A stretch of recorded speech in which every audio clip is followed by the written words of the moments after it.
Olá, seja bem-vinda, seja bem-vindo. Você está comigo fazendo a análise do livro Mais Esperto que o Diabo. Hoje entraremos no capítulo 3, uma estranha entrevista com o diabo. Eu espero que você esteja aproveitando essas reflexões e esteja vendo ou observando como que isso de alguma maneira pode contribuir com a sua vida, de que maneira que isso pode lhe auxiliar. A gravação do livro na totalidade não é possível, já confirmei isso, visto que a Fundação Napoleão Hill aqui no Brasil ela é muito forte mesmo. Eu não vou repetir mais isso, mas só para deixar isso encerrado, porque tem uma questão de direitos autorais e é muito sério isso. Eu já tomei um strike em 2 outros livros também e tenho tomado muito mais cuidado para não colocar nenhum tipo de material que tenha a possibilidade de ter os direitos autorais questionados. Então vamos adiante, vamos refletir um pouco sobre a continuidade deste capítulo 3 e vamos observar de que maneira que isso pode conectar a nossa existência, a nossa vida, né? Você vai observar neste capítulo, no capítulo 3, que a entrevista em si, nós vamos falar dela, na verdade, no próximo vídeo, mas aqui é uma introdução que ele faz, o capítulo 3 é uma introdução que ele faz a essa entrevista, até para posicionar e explicar. Ela começa quando o Napoleão Hill está com uma série de dúvidas quanto ao futuro, principalmente, porque eles estão, naquele momento histórico, em meio a uma crise fundamental que os Estados Unidos passava, que foi a crise de 1929, com a quebra, o crack, a quebra da Bolsa de Valores, que acabou levando muitas pessoas à época à falência, uma crise muito grande. Então, naquele momento ele estava com uma crise, enfrentando esta crise, com falta de dinheiro, com oportunidades escassas, ninguém queria fazer nenhum tipo de investimento porque todos estavam com medo, muito medo, por força da insegurança do futuro. E aqui nós temos já um aprendizado. A insegurança do futuro basicamente gera uma coisa que é a ansiedade. Como vocês sabem, a ansiedade é a expectativa em relação ao futuro que pode ou não acontecer, e muitas vezes a depressão, em boa parte, a não ser quando ela se converte por um processo fisiológico, mas é porque está preso ao passado. Da mesma forma, passado e futuro nos levam sempre a uma condição de instabilidade emocional, de uma instabilidade de consciência. E aqui é esse momento que o Napoleão Hill está. Vamos lembrar, ele havia acabado de finalizar, ficou redundante, me perdoe, mas ele havia finalizado um processo de mais de 10 anos de entrevistas com mais de 500 milionários, pessoas que comandavam a economia na época, e havia aprendido desses personagens toda uma dinâmica a respeito de como chegar ao sucesso, de como atingir o sucesso financeiro. E curiosamente, após a conclusão do trabalho, ele é pego por uma crise que o leva à bancarrota, ou seja, ele quebra. E neste momento é que esta entrevista vai acontecer. No momento em que ele está na maior crise de sua existência. Ele, além de perder todo o dinheiro que ele tinha no banco, ele teve também uma propriedade que foi tomada dele por conta da hipoteca, Nos Estados Unidos tem esse regime de hipoteca, ou tinha, não sei se ainda tem até hoje, e a propriedade dele foi tomada, que era uma propriedade boa, e ele foi para uma casa num local interior, enfim, num lugar afastado. Foi quando ele teve essa entrevista, quando ele teve essa descoberta. Você se recorda, no vídeo 1 e no 2 também, nós comentamos a respeito do momento em que ele começa a dar volta em um galpão, nesta propriedade em que ele estava, no interior, para buscar respostas à situação em que ele estava naquele momento. E a coisa era tão forte, tão profunda, que ele se autodeterminou naquele instante a não sair dali, não parar de dar aquelas voltas até que as respostas acontecessem. E elas aconteceram. Ele estava com um produto final, que era quase que uma biblioteca, uma série de livros prontos para serem publicados, uma lei do triunfo literalmente pronta, que é um livro hoje de mais de 600 páginas, prontas, e não tinha quem bancasse a publicação daquele material. Naquele momento, ele já dava palestras sobre a autodeterminação, a lei da autodeterminação, a lei da compensação, mas ele não conseguia o investimento necessário para a publicação de sua obra. E ele só saiu de lá quando ele teve o primeiro insight, que foi um reconhecimento. E aqui fica, como nós já falamos anteriormente, um aprendizado profundo. Reconhecer a sua condição atual é o primeiro passo para que você possa, na verdade, efetivar as suas mudanças, caso você queira, naturalmente. O cenário atual, ele reflete muito a nossa condição interior. Se você fizer uma análise profunda sobre o seu momento atual, as suas circunstâncias, o seu ciclo de relacionamento, as pessoas que vocês têm à sua volta, a condição financeira, se a sua geladeira está cheia, se você tem casa, se você tem propriedade, se você principalmente está se sentindo feliz, tranquilo ou não, este cenário tem muito a dizer. Então o cenário é o reconhecimento do seu status atual. Saber de fato, através de uma análise profunda, com a ajuda, às vezes, de um profissional, você consegue ter a noção clara do que você precisa mudar. O cenário é a primeira fotografia para que a sua consciência se mobilize para fazer surgir dentro de você um novo eu. Na condição do Napoleão, naquele momento, ele recebeu literalmente, dadas as condições em que ele estava, de dúvidas, de lamúrias, de lamentações, enfim, ele recebeu o que ele chama de ataque do diabo. Mas esse ataque só foi uma coisa, na visão dele, positiva, porque trouxe às claras à mente dele, trouxe à consciência dele uma nova possibilidade de descobertas. E quais foram essas possibilidades? Ele teve, naquele momento, que se confessar a si próprio. E a partir dessa confissão, né, ele adotou um reposicionamento, ele se reposicionou, fazendo com que a dúvida desaparecesse e começasse a desenvolver um conceito de uma fé profunda, de uma inabalável fé, como nós já dissemos muito no vídeo anterior, e que esta inabalável fé, esta convicção, fez surgir dentro dele um novo eu. Há em você, há em mim, há em todas as pessoas do mundo um eu oculto, e ele fica ali à espreita, aguardando a nossa decisão, forçando, muitas vezes, parece que ele age contra nós, mas não é, forçando com que as nossas sombras e o próprio diabo, na força da dúvida, surjam.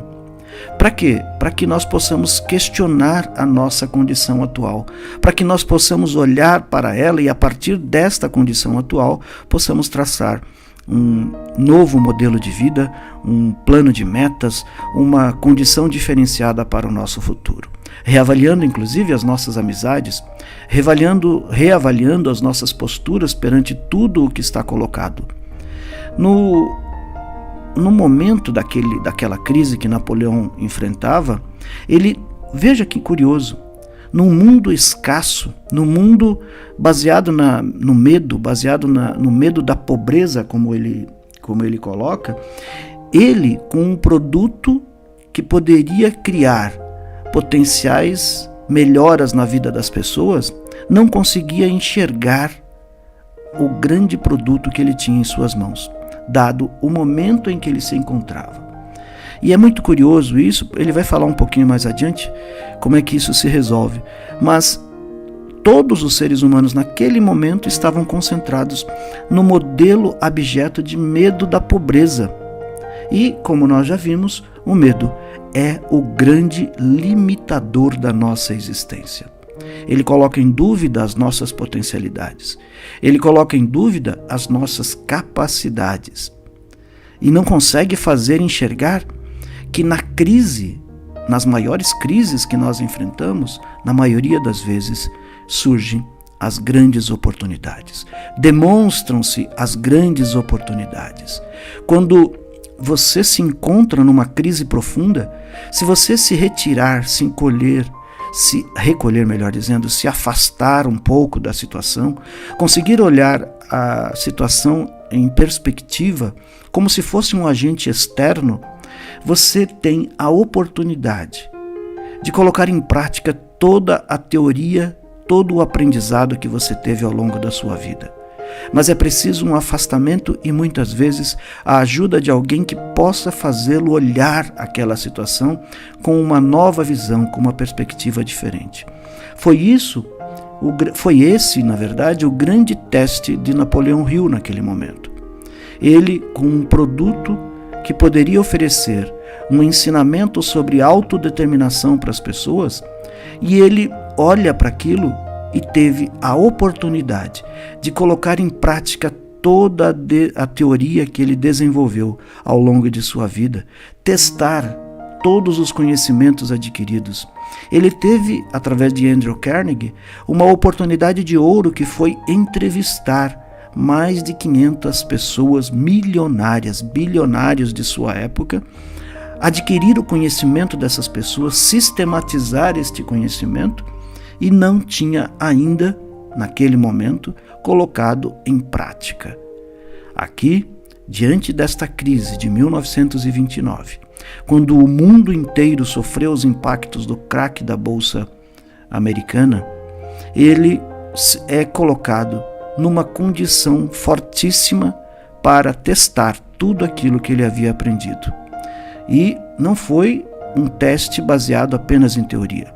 Ele estava vivenciando ele próprio a quebra de tudo o que aconteceu. Todo o dinheiro que ele tinha desapareceu quando o banco que ele depositava o seu dinheiro quebrou. Ele perdeu a sua propriedade, ficou apenas com uma propriedade pequena. E a partir deste momento, ele passa a adotar na vida pessoal a sua teoria, testando cada momento. Nesse momento ele desenvolve uma frase que é clássica da teoria do Napoleão Hill, que é: toda a adversidade traz consigo a semente de uma vantagem equivalente. Toda a adversidade traz consigo a semente de uma vantagem equivalente. A gente falou um pouco disso no vídeo anterior. Qual é a vantagem da crise que você está passando hoje, se for o caso? Como é isso para você? Que crise você está passando e que vantagens você pode tirar das crises que você está passando? Nós temos um exemplo prático hoje. Todo mundo praticamente está acompanhando o que aconteceu com o Vinícius Júnior do Real Madrid, o brasileiro que joga no Real Madrid, e eu não vou citar a palavra porque pode causar problemas aqui no YouTube, mas toda a situação que ele está passando lá. Veja, um menino guerreiro saiu do Brasil com sua arte, com a sua técnica, e está recebendo uma rejeição profunda das torcidas adversárias, desumanas. Mas muita gente está se condoendo, levantando a bandeira disso, bandeira daquilo. Do ponto de vista prático, é uma crise. Mas o que pode se tirar dessa crise?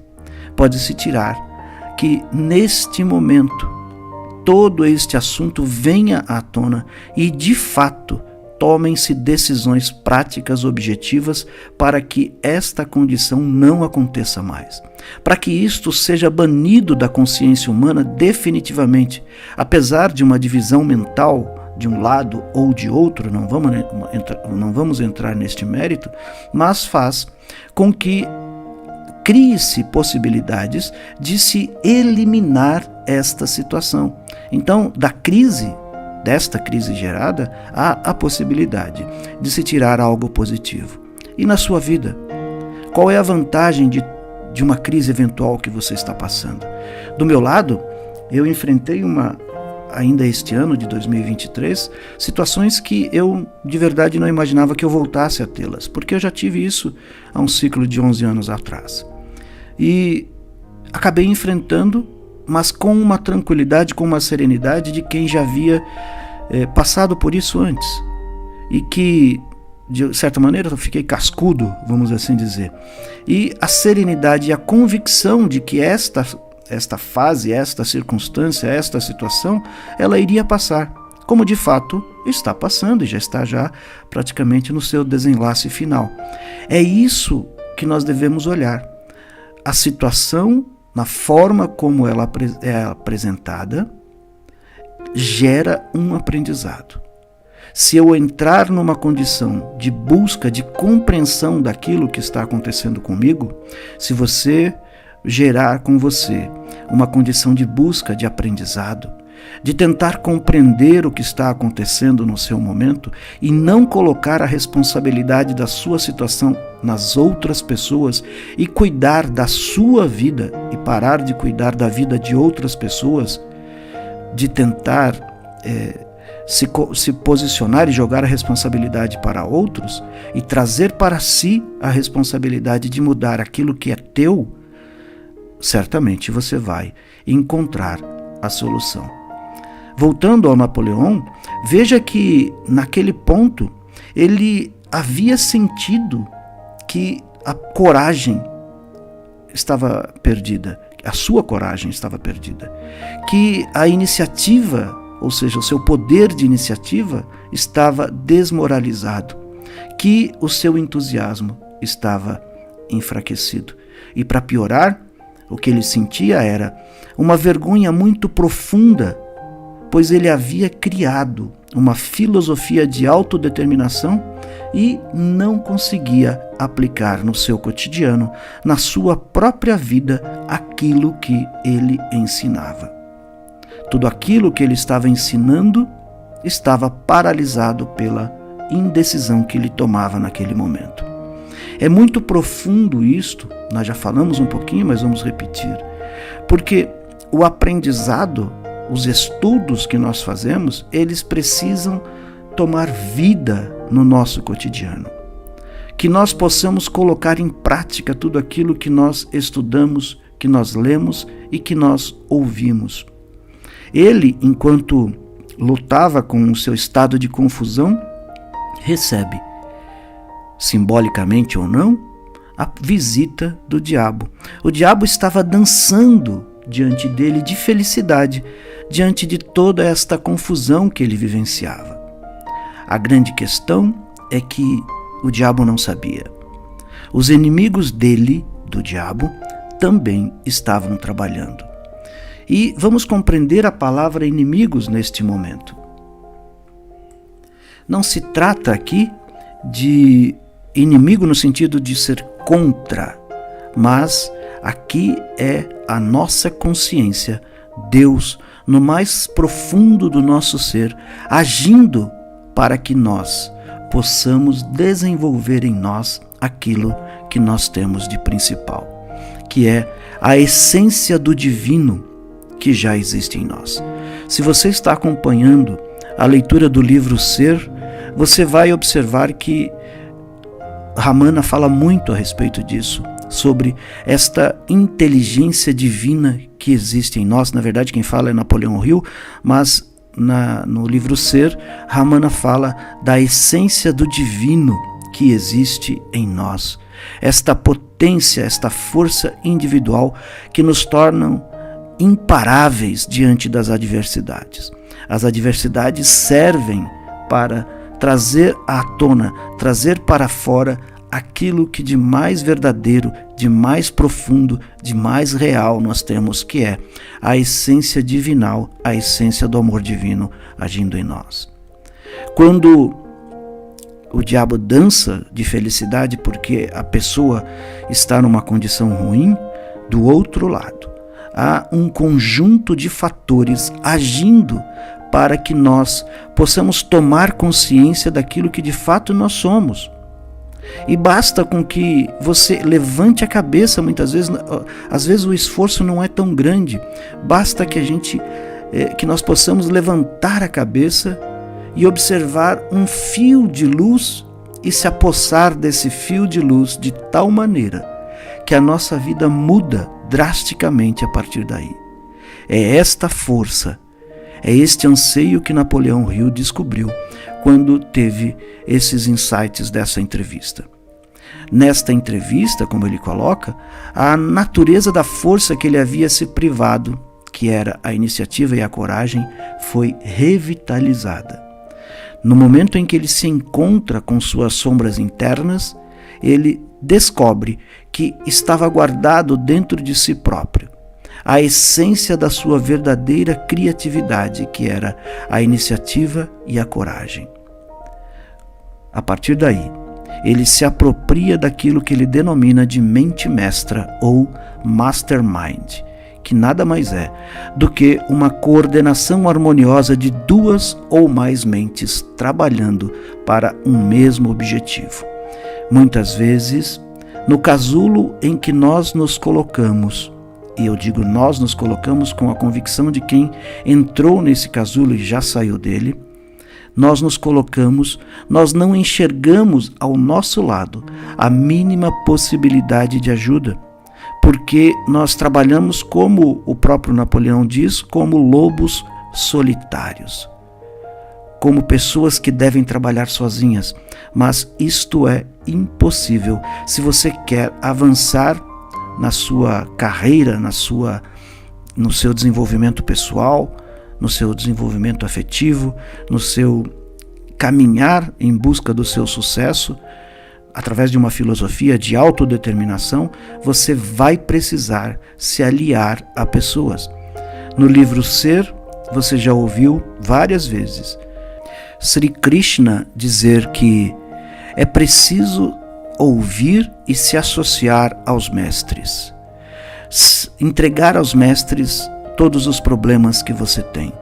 Aqui, o que Napoleão Hill nos fala, através da associação desta mente mestra, quando você coordena o seu interior a se associar a outras mentes que vão trabalhar em conjunto com você para que você se desenvolva, no início, muitas vezes você só pode contar com o seu mestre interior, às vezes com Deus, às vezes com Jesus Cristo, às vezes com Buda, entregando a sua vida a esses mestres para que eles possam iluminá-lo. Mas passada esta fase inicial, porque você está na Terra, vivendo as dores da Terra, vivendo os amores da Terra, você vai precisar se associar a outras pessoas, seres de carne e osso como você, que têm as suas próprias ansiedades, que têm as suas próprias depressões.